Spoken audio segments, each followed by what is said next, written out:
और यूपी विधानसभा का रुख करेंगे। सीएम योगी के द्वारा संबोधित किया जा रहा।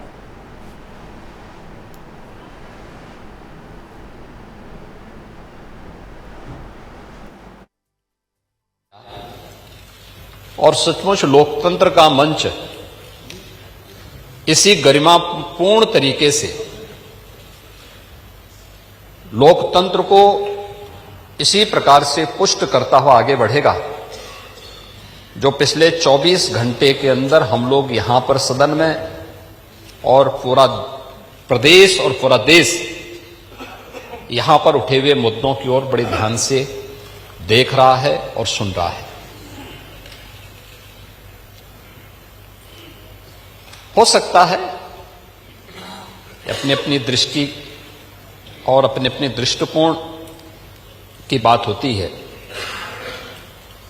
लेकिन 187 माननीय सदस्यों का, और मैं मानता हूं कि ज्यादातर माननीय सदस्य इस पूरी चर्चा में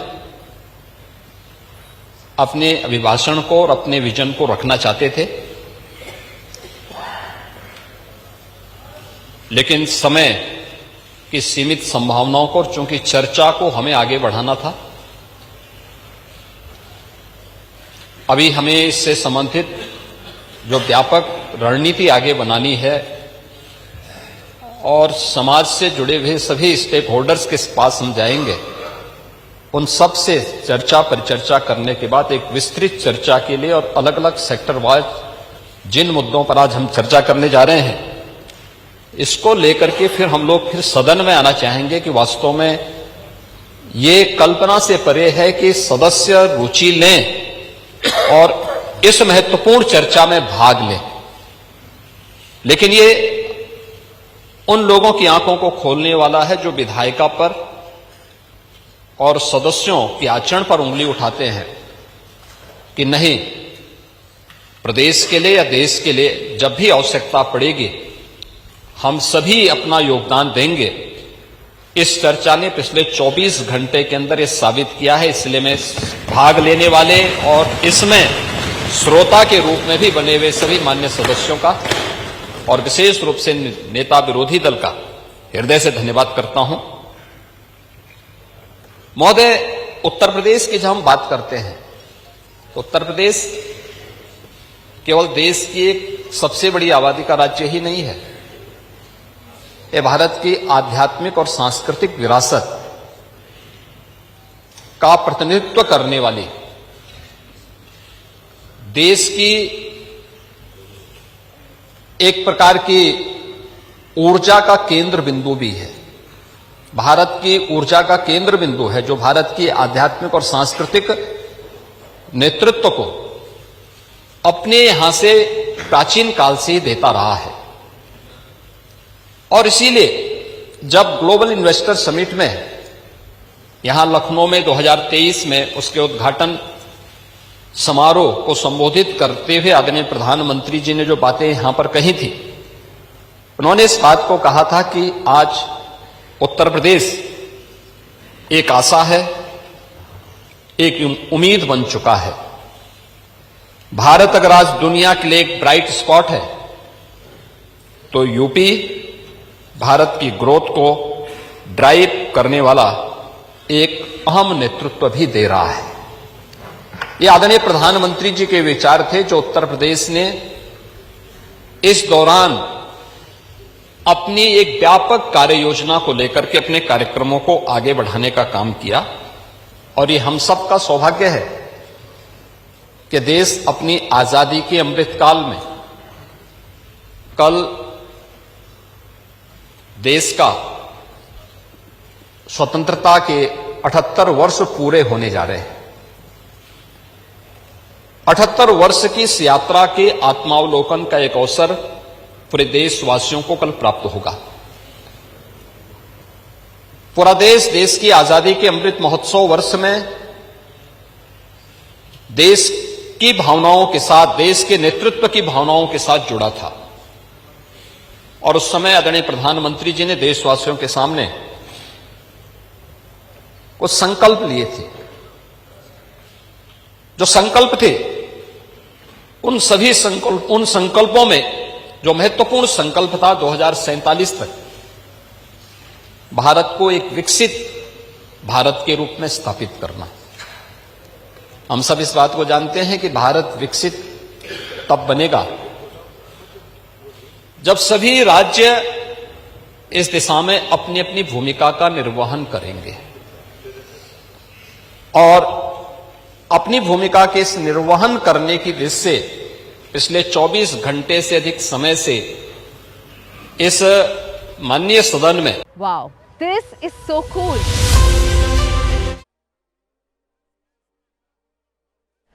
और चलिए प्राइम 100 का रुख करेंगे। बता दें कि यूपी विधानसभा में जो है सीएम योगी आदित्यनाथ की ओर से बता दें संबोधन किया जा रहा था, जिसमें उन्होंने आज़ादी के 78 वर्ष पूरे होने पर भी कहा कि देश जो है अमृतकाल में है और 78 वर्ष पूरे हुए हैं। पूरी चर्चा में रुचि ली। कुछ सदस्यों ने रात भर जग करके भी इस चर्चा को और गंभीरता प्रदान की और इस पूरी चर्चा का भाग लेकर के इस पूरी चर्चा की ओर देश का ध्यान भी आकर्षित किया है। भारत विकसित होगा, क्या उत्तर प्रदेश को इस विकसित भारत में अपना योगदान नहीं देना चाहिए? क्या उत्तर प्रदेश विकसित नहीं होना चाहिए? देश की प्रति व्यक्ति आय अधिक हो, क्या उत्तर प्रदेश की प्रति व्यक्ति आय अधिक नहीं होनी चाहिए? देश में खुशहाली हो तो देश की सबसे बड़ी आबादी का नागरिक क्या उस खुशहाली का हिस्सा नहीं होना चाहिए? और इस दृष्टि से इस पूरे कार्यक्रम को हम लोगों ने दो भागों में बांटने का प्रयास किया है। एक 1947 से भारत में अपना योगदान नहीं देना चाहिए।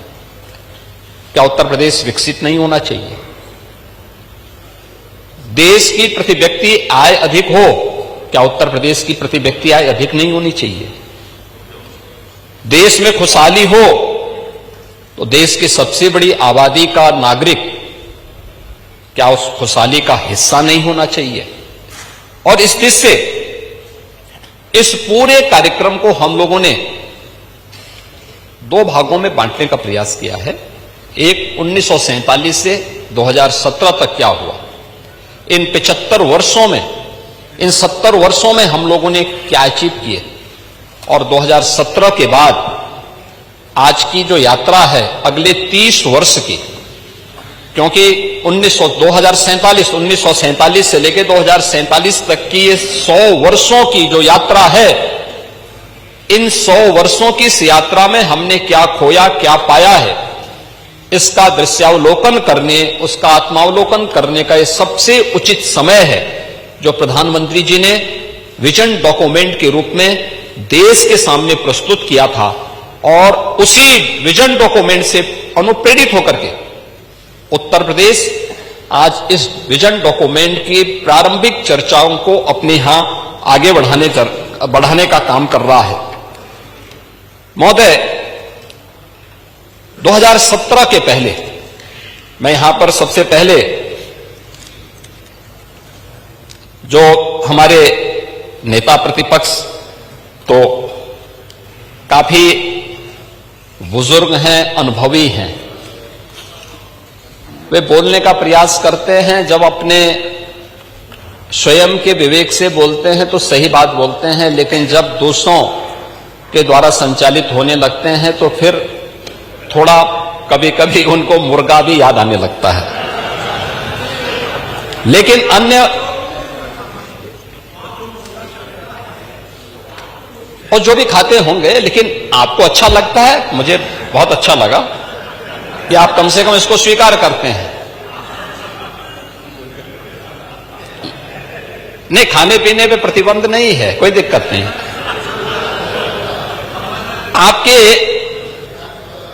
आपके विरोधी दल से जुड़े हुए कुछ मान्य सदस्यों के द्वारा भी यहां पे बहुत अच्छी बातें कही जा रही थी और कुछ कही जा रही थी, और मुझे उसी पे एक बात याद आई कि बड़ा हसीन है इनकी जवान का जादू, लगा के आग बहारों की बात करते हैं। जिन्होंने रात में चुन चुन करके बस्तियां लूटी, वही नसीबों के मारों की बात करते हैं। मैं बात सुन रहा था, आपके सभी मान्य सदस्यों की बात कर रहा था मैं, और मुझे लगा कि खन्ना जी संभवतः ना बोलें क्योंकि वे भी रात भर जगे हैं, तो मैं ही इसका जवाब आपको दे दूं। इन परिणाम क्यों नहीं देंगे खन्ना जी? आप खन्ना जी से इतना अविश्वास मत करिए। आपकी नाराजगी खन्ना जी के लिए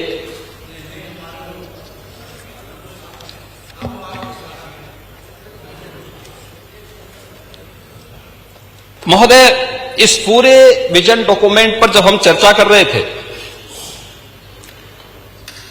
तो मुझे दो तीन चीजें देखने को मिली। मैं अभी स्वागत करूंगा आप सबके प्रस्तावों का, और होना भी चाहिए। हर विधानसभा क्षेत्र में विकास होना चाहिए, हर जगह योजनाओं का लाभ मिलना चाहिए, बिना भेदभाव के गरीब कल्याणकारी योजनाओं का लाभ मिले, क्योंकि समावेशी और समग्र विकास की अवधारणा ही विकसित उत्तर प्रदेश और विकसित भारत की संकल्पना को साकार कर सकता है। लेकिन मैं उस विजन को देख रहा था जो विकास की कम, सत्ता की ज्यादा बात कर रहा था,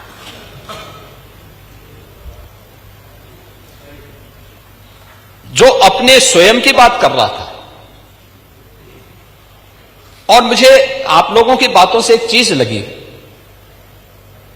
जो लगी, जिसके बारे में चारवाक ने भी एक बात कही थी, यानी जो अपने तक केवल सीमित करता है, जिसके बारे में उन्होंने कहा था कि यावत जीवेत सुखम जीवेत ऋणम कृत्वा घृतम पिबेत भस्मीभूतस्य देहस्य पुनरागमन कुतः। और ये स्थिति आप लोगों की है, यानी केवल अपने तक सीमित करना। आपका परिवार डेवलपमेंट अथॉरिटी भी उसी का नमूना है। यही है, ये परिवार डेवलपमेंट अथॉरिटी की ये भावना ही इस पर आधारित है, जिसके बारे में स्वामी विवेकानंद ने कहा था कूप मंडूक होना। उन्होंने अपनी कथाओं में, अपने प्रवचन में एक बात को कहते थे कि एक कुएं में एक मेढक था,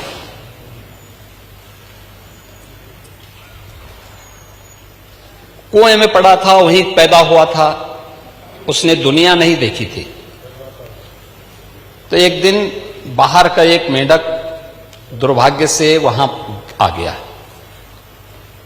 तो उसने पूछा कहां से आए हो? उसने कहा मैं समुद्र से आया हूं। कहा समुद्र कैसा है? उसने कहा बहुत बड़ा है। कहा कितना बड़ा? तो उसने छलांग लगाई, तो कुएं की तो छलांग सीमित ही होगी। उसने कहा क्या इससे बड़ा? उसने कहा इससे भी बड़ा। उसने एक और छलांग लगाई, कहा इससे भी बड़ा? कहा इससे भी बड़ा। कहा तुम झूठ बोलते हो।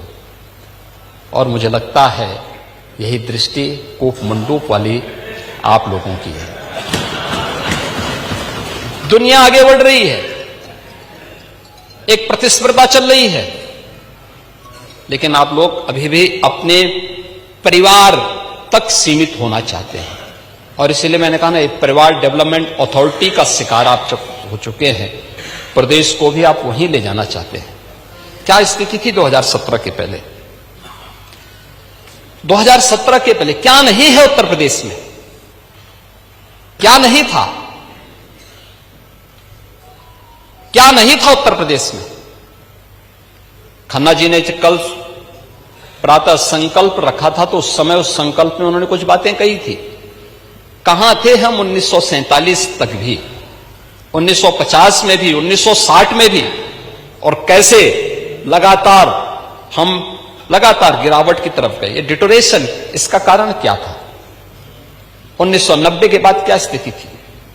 उसी पर मैं कुछ बात रखना चाहता हूं महोदय। कि विशाल सामर्थ्य के बावजूद नीतिगत उदासीनता के कारण उत्तर प्रदेश लगातार पिछड़ता गया और एक समय ऐसा भी आया जब 1980 के बाद की गिरावट ने 1990 के बाद विभत्स स्वरूप लिया और उत्तर प्रदेश जो देश का सबसे समृद्ध राज्य था वह देश का सबसे बीमारू राज्य हो गया। यही प्रदेश है। योजनाएं बनती थी, घोषणाएं होती थी, लेकिन उनमें न इच्छा शक्ति थी, न पारदर्शिता थी, न क्रियान्वयन का संकल्प ही था। बिजली, सड़क, जल, स्वास्थ्य जैसी मूलभूत सुविधाओं पर सरकार की उदासीनता, युवाओं को रोजगार नहीं, किसानों को राहत नहीं और निवेशकों को भरोसा नहीं। अपराध और अराजकता का बोलबाला था। पलायन की पीड़ा, गरीबी और इलाज के अभाव में दम तोड़ते बच्चे, क्या ये सच नहीं? इंसेफ्लाइटिस से जो मौतें होती थी, डेंगू से जो मौतें होती थी, विभिन्न गंभीर बीमारियों से जो मौतें होती थी, ये सब क्या? सरकारी नौकरियों में भ्रष्टाचार, सरकारी योजनाओं में भेदभाव, भाई भतीजावाद कल्चर यहां हावी हो चुका था। और महोदय 2017 के बाद डबल इंजन की सरकार ने कानून का राज स्थापित, अपराध और अपराधी के प्रति जीरो टॉलरेंस, उद्योगों के लिए सुरक्षित वातावरण और निवेशकों का ड्रीम डेस्टिनेशन, जल थल नभ की बेहतरीन कनेक्टिविटी, एक्सप्रेसवे, एयरपोर्ट, मेट्रो से जुड़ा, किसानों के खातों में सीधे सहायता जाना, युवाओं के हाथों में कौशल और रोजगार, सरकारी नौकरी हो या लाभार्थी परक योजनाओं का क्रियान्वयन बिना भेदभाव और बिना तुष्टीकरण के, सबकी संतुष्टिकरण के। आदरणीय प्रधानमंत्री जी का मंत्र सबका साथ, सबका विकास, सबका विश्वास और सबका प्रयास, यह प्रदेश की दशा और दिशा दोनों को बदलने में एक निर्णायक भूमिका का निर्वहन की है। अब यूपी सुशासन से, अपने गुड गवर्नेंस से आज उत्तर प्रदेश की पहचान है। अब यूपी की पहचान बेहतर कानून व्यवस्था, शांति और स्थिरता के लिए है। अब यहां वेल्थ क्रिएटर्स के लिए नित्य नए अवसर बन रहे हैं। इंफ्रास्ट्रक्चर के साथ साथ यूपी में सरकारी सोच और अप्रोच में एक सार्थक बदलाव आया है, एक सार्थक बदलाव आया है। महोदय, मैं कुछ ध्यान आकर्षित करना चाहूंगा आप सबका। 1947 स्वतंत्र भारत में जो भारत की जो जीडीपी थी, उसकी हिस्सेदारी थी, स्वतंत्रता के समय भारत का जो वैश्विक वह 2% से भी कम रह गई थी। फिर भी जनसंख्या और ऐतिहासिक विरासत के बल पर भारत दुनिया की उस समय छठी सबसे बड़ी अर्थव्यवस्था थी 1947-1950 के पास। 1960 में भारत 10वें स्थान पर था।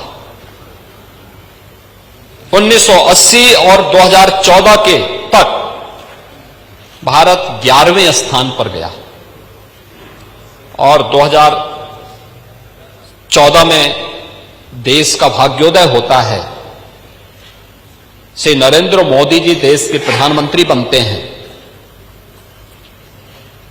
2014 के बाद प्रधानमंत्री मोदी जी के विजन के अनुरूप भारत की जो यात्रा आगे बढ़ी, परिणाम था 2017 में भारत दुनिया की 7वीं बड़ी 11 से 7वें नंबर पर आया। 24 में 5वें स्थान पर आया और 25 में भारत विश्व की चौथी बड़ी अर्थव्यवस्था के रूप में स्थापित हुआ। विजन डॉक्यूमेंट और विजन का मतलब क्या होता है? यह है यात्रा। आपने छठी अर्थव्यवस्था को 11वें तक पहुंचा दिया था, 11वें स्थान पर भारत को पहुंचाया था और पिछले 11 वर्ष की यात्रा में 11वीं अर्थव्यवस्था का भारत आज दुनिया की चौथी बड़ी अर्थव्यवस्था के रूप में अपनी सामर्थ्य और अपनी शक्ति का परिचय दुनिया को करा रहा है। महोदय, अब उत्तर प्रदेश की भी आप देखें, 1947 से 2017 के बाद 17 तक जो स्थितियां थी उत्तर प्रदेश के अंदर, बीच के कुछ कालखंडों को छोड़ दें तो शेष समय क्या स्थिति थी? 1990 के दशक में औद्योगिक इकाइयों में तालाबंदी, निवेशक हतोत्साहित था, ऐतिहासिक नगर, उपजाऊ भूमि, नदियां और श्रमबल होने के बावजूद आर्थिक रफ्तार बहुत धीमी थी। आजादी के बाद 2016-17 तक उत्तर प्रदेश की जो नेशनल जीडीपी थी उसमें योगदान में लगातार गिरावट थी। कुल हम लोग 2016-17 में उत्तर प्रदेश की जो भागीदारी थी, जो 1960 में 14% से अधिक थी, 1950 से 60 के दशक में यह 14% से घट करके 8% रह गई थी 2016-17 में। कहां ले जा रहे थे आप? 8% रह गई थी हमारी, यानी यूपी का योगदान, यूपी देश की 16% आबादी उत्तर प्रदेश में निवास करती है, लेकिन नेशनल जीडीपी में हमारी हिस्सेदारी केवल 8% रह गई थी।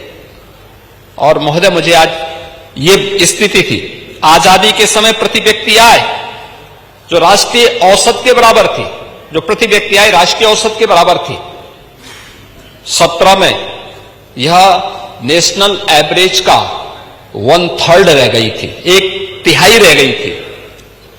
निर्यात सब कुछ होने के बाद भी केवल 84,000 करोड़ का निवेश, केवल निर्यात हम यूपी से कर पाते थे।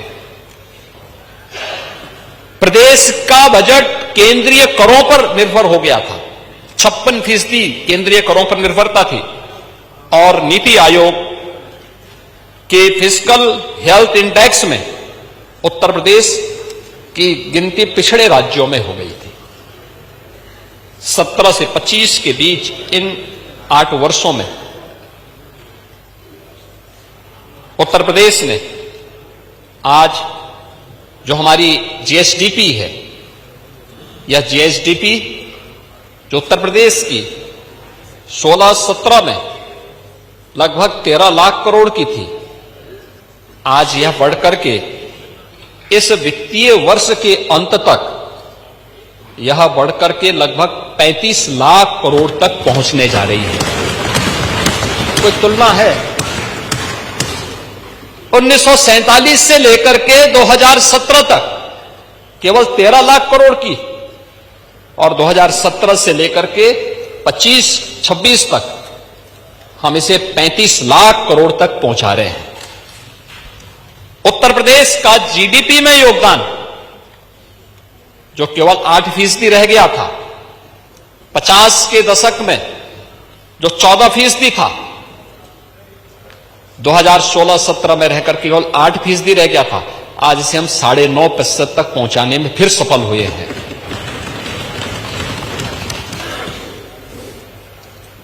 चार वर्ष पिछले उत्तर प्रदेश की विकास दर, कोविड जैसी महामारी, वैश्विक महामारी के बावजूद आर्थिक विकास दर उत्तर प्रदेश की आज नेशनल एवरेज से बेहतर स्थिति में चल रही है।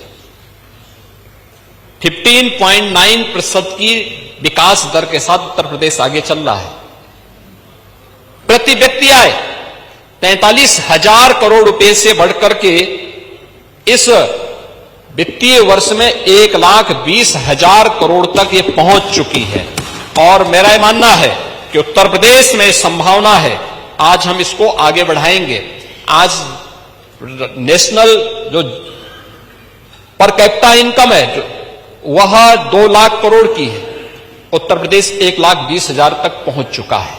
और मेरा मानना है कि उत्तर प्रदेश में संभावना है, और इसीलिए जो हमारा एक्सपोर्ट था 84,000 करोड़ से बढ़कर के 1,86,000 करोड़ पार कर रहा है, और बजट 3-3.25 लाख करोड़ से बढ़कर के 8,08,000 करोड़ इस वर्ष हम लोगों ने प्रस्तुत किया है।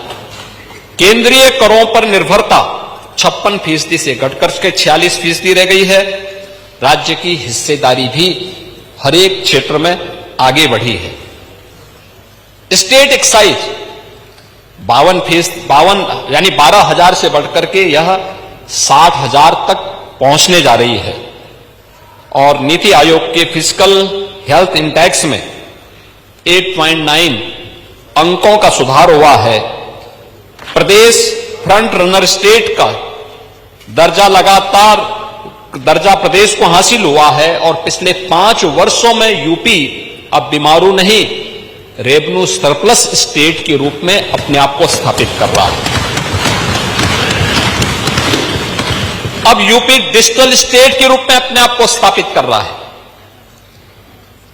जो 2017-18 में 15 यानी 16-17 तक तो स्थिति बहुत खराब थी, लेकिन 16-17-18 में हमारा जो डिजिटल लेन देन केवल 122 करोड़ का था, आज बढ़कर के यह लगभग 1400 करोड़ तक पहुंच चुका है। महोदय, जो अलग अलग सेक्टर में काम हुए हैं, अलग अलग सेक्टर में जो काम किए हैं, कृषि और संबद्ध क्षेत्रों में यहां चर्चा कर रहे थे, कृषि की नेता विरोधी दल भी कर रहे थे, हमारे जनसत्ता पार्टी के नेता श्री रघुराज प्रताप सिंह जी भी कर रहे थे, अन्य मान्य सदस्यों ने भी इसकी बात कही थी। 1947 से 2017 तक हमारे किसानों ने कठिन परिस्थितियों में पसीना बहाकर के अन्न उगाया, परंतु उत्पादकता की जो रफ्तार थी वो सीमित रही, लागत ज्यादा पड़ती थी। गेहूं, चावल, दलहन, इन सब में हमारा राष्ट्रीय योगदान बहुत थोड़े से था। सिंचाई की परियोजनाओं की आपने चर्चा की, उनकी रफ्तार बहुत धीमी थी। आप सरयू नहर राष्ट्रीय परियोजना की बात कर रहे थे। पांडे जी, ये सरयू नहर राष्ट्रीय परियोजना 1971 में बनी थी। उस समय इसकी लागत थी 100 करोड़। इसका जो डीपीआर उस समय बना था वो 100 करोड़ का बना था। लेकिन योजना जो समय पे नहीं बनती है, ईमानदारी से उसका क्रियान्वयन नहीं होता है, तो जब 2021 में डबल इंजन की भारतीय जनता पार्टी की सरकार ने इसे पूरा किया, तब तक इसकी लागत बढ़कर के हो चुकी 10,000 करोड़।